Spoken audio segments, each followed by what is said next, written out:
shacabka Soomaaliyeed inaan la wadaago warbixin kooban oo ku saabsan shaqaaqadii ka dhacday duleedka magaalada Beledweyne. waxaan kaloo shacabka Soomaaliyeed la wadaagayaa geeridii ku timi Allah u naxariistay taliyihii qaybta booliska ee gobolka Hiiraan Maxamed Macu Xalane. inna lillahi wa inna ilayhi raaji'uun.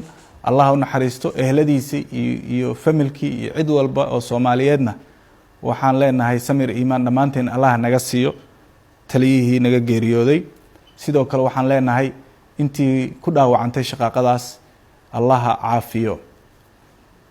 dowladda federaalka ee Soomaaliya waxay ka xun tahay shaqaaqada ka dhacday duleedka magaalada Beledweyne. wasaaradda amniga gudaha waxay magacaabaysaa guddi ka warbixiya oo ka keena warbixin waafi ah wixii ka dhacay halkaasi iyo shaqaaqadii iyo ciddii markaasi arrintaas ku lug lahayd.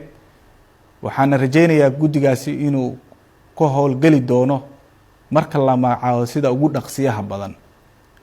wasaaradda amniga waxay faraysaa dhammaan hay-adaha amniga ciidamada amniga inaysan ka qayb qaadan wax khalkhal gelinaya amniga.